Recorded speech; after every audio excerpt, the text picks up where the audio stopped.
All right, so how did the S&P 500, the VFINX, the Vanguard Index 500, fare over the last, we're going to go back to 1995 and look at a whole different assortment of different distribution amounts, withdrawal percentages, and the things of that nature.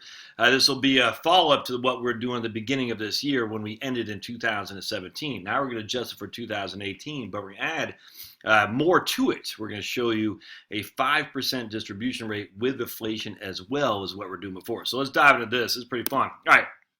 So you can't really see it down here, but as you can see down here, I got just tons of different tabs of various accounts and whatnot, and we'll go over each and every one as we go through this because I've been wanting to do this for a while. I just keep forgetting.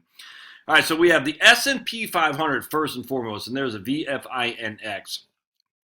And what we're doing is we're going to start, let's just go back down to here first and foremost. From 1995 until the end of 2018, how much would 100,000 have grown to?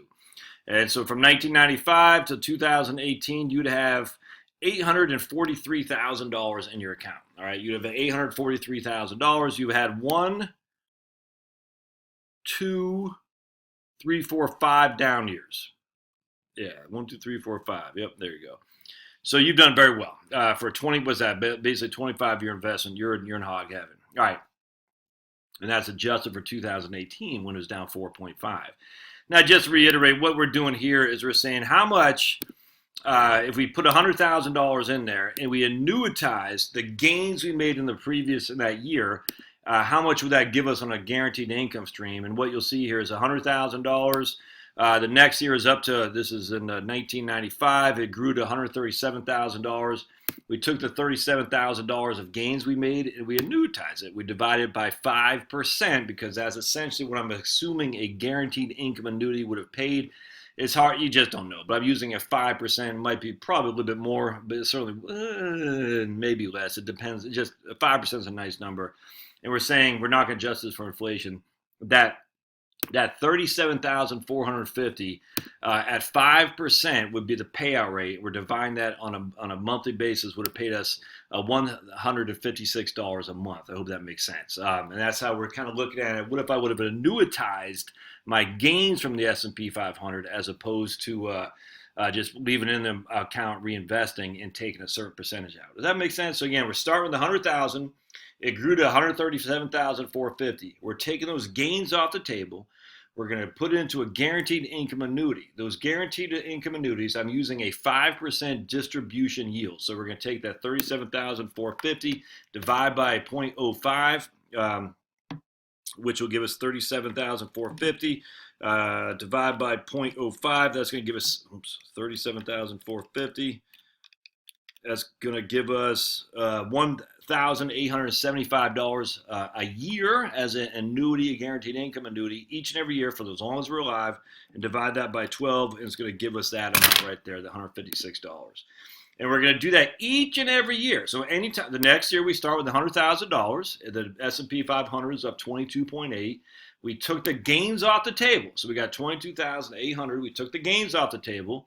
We did the same thing. We took a 5% distribution yield, divide that by 12. And so now between these 2 years, we got 156 plus 95, basically $250 a month of guaranteed income. And we haven't touched our principal because our principal is still $100,000.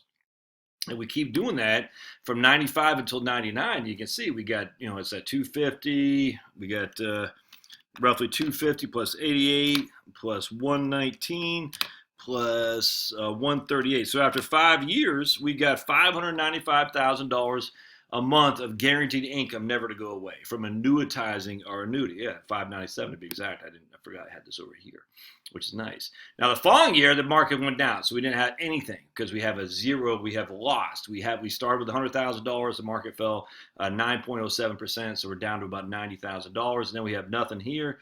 We have nothing here. We don't annuitize anything until we break over $100,000 again, and we haven't done that until 2006.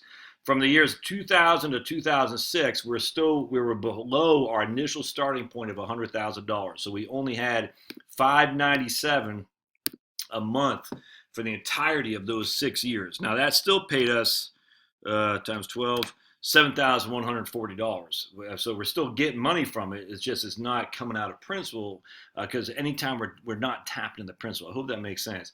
Now the following year in 2006, we're up a little bit, and you can see again. So now we're up to 649 until the Great Recession, and then we didn't get back up until 2012.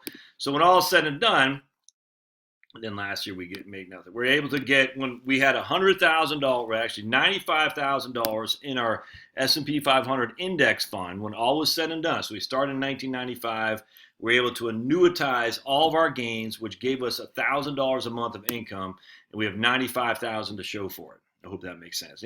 That's so we got $12,000 a year of income. Nothing wrong with that, but our principal hasn't grown at all. So that's there's something to be said about that, but let's check what happens here with the 5%. And just to reiterate, these are the 5% withdrawals. So I'm taking a 5% a year off. I'm not adjusting it. I'm just taking 5% a year off.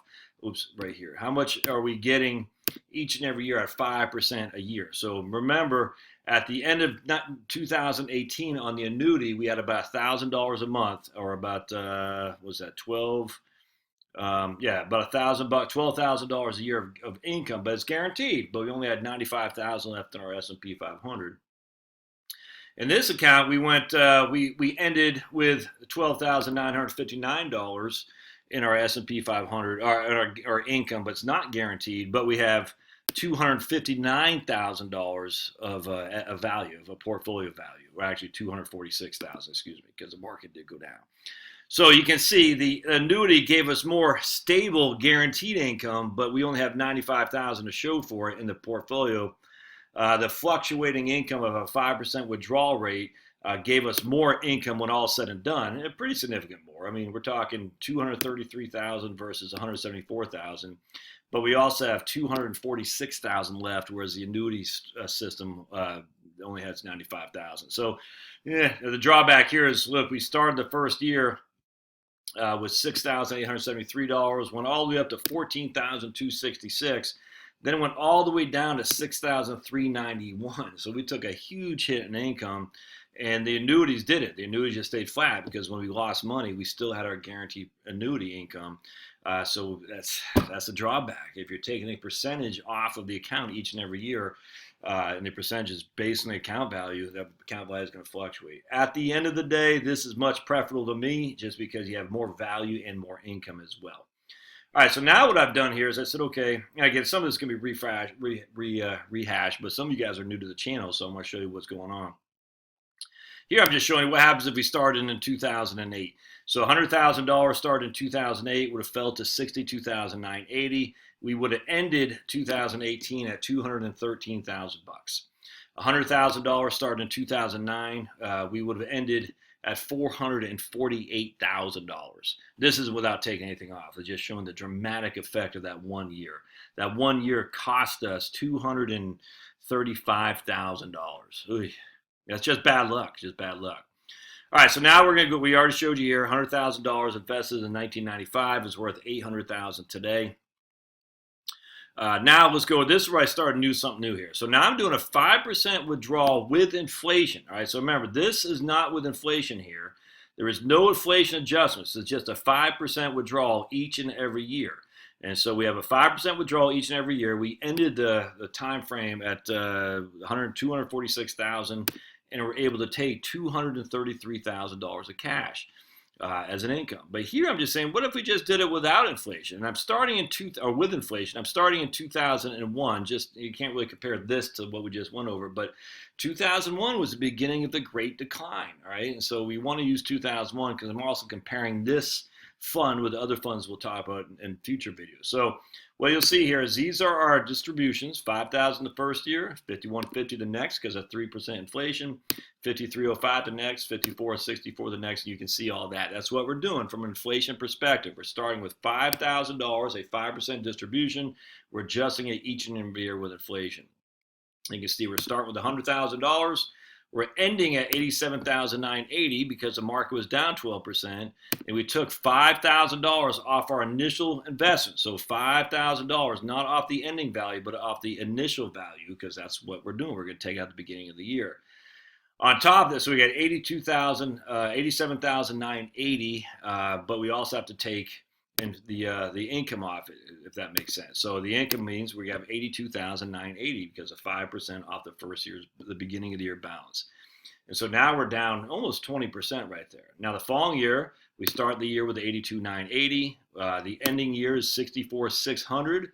We're going to take 5,150 because we took 5% off the initial starting value, and we're adjusting it each and every year with inflation. So at the end of 2002, we're down to 59,400, which is, that's a 41% decline, even though we've only taken out a little bit more than $10,000. Kind of scary. Now the following year, we had a good year, so we started the year at 59,450. It went up to 76,185. We took 5,305 out of the portfolio, again, because we're adjusting at 5% and the beginning balance on $100,000 each and every year adjusted for inflation, which is 5,305. So now we're sitting on 70,881, and we're keeping up with inflation. And what happens, we go down until we hit 2008, and look at that. We start the year 2008 at 74,311. We dropped because we got crushed by 37%. We dropped to 46,801. We took $6,149 of income, which left us with $40,000 left in the account. I'm telling you, you are freaking out at this point. But then you can slowly see we're going back up. So now we're seeing, but look at this. At the end of 2018, we're down to $21,426, and yet we need we're going to need 8,264. 8,264 times 1.03. We're going to need $8,111 off 21,426 divided by 21,426. We're going to need 39% of the portfolio. So basically, we're done. We're done for. Now, again, this is going back almost 20 years with a 5% initial withdrawal rate adjusted for inflation each and every year, starting in a pretty significant poor year. I mean, 2001 was down 12, 2002 was down 22%. But again, just remember I showed you how lucky you were if you invested in 2009 as opposed to 2008. In 2009, your S&P 500 is worth 448,000. In 2008, is worth 213,000. Well, the same thing happens here, and this is what's literally called the sequence of return risk. Is that because you had a bad sequence of returns to start your retirement, you're down to $21,000. So you're toast. There's no getting around that. You are toast. You're not going to recover from that because that's a 39% distribution rate. I mean, obviously, no one's going to let it fall that low. But in fact, the scary thing is you never broke $100,000 ever. You started with $100,000 in 2001. You never came any close. The most you ever came back even close was right here at $76,000.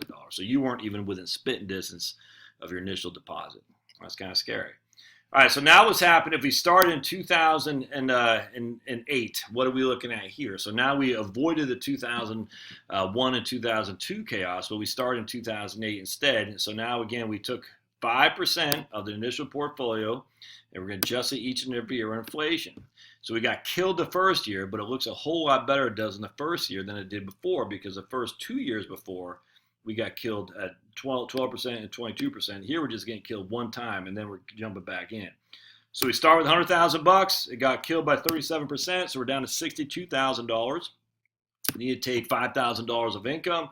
That leaves us with a portfolio value of $57,980. After that 1 year, we're down 43%, 42% when all said and done.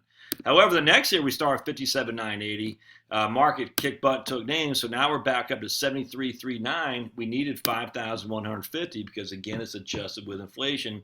And so here we're back to $68,000. And you can see it starts going back up until 2017. At the end of 2017, we're above six figures again at 113.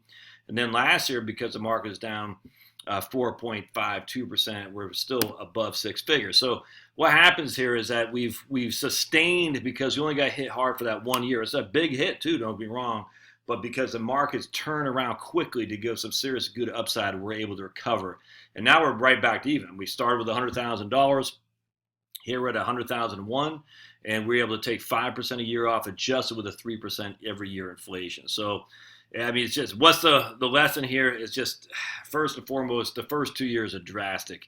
Yeah, that's why you got to have the cash. I cannot stress this enough. I mean, look, We were able to withstand a huge, horrific first year in 2008 because we came back. The markets came back. We were not able to withstand it in 2000 and 2001 and 2002. We never came anywhere near the $100,000 again. And this will probably, we probably have 2 years left of the portfolio. It's just not good. So you got to have the cash to withstand the first 2 years. That is sequence of return risk. Have the cash. Have the cash. If you can withstand those first 2 years, you're going to be this guy here who's got 448,000 where the other guy has 213,000. Anyway, so we got a lot more to do on this. We just did the S&P 500. I'll do other things too. I'm not going to do the bond funds here because if you're taking a fixed amount adjusted each and every year with bond funds, there's no way you're going to win. You're going to lose. So I'm not going to do the bond funds, but we'll do more of the other funds as well, the Wellington, the Wellesley, and things of that nature. So stay tuned and don't forget to smash, and we'll see you next time. Thanks now.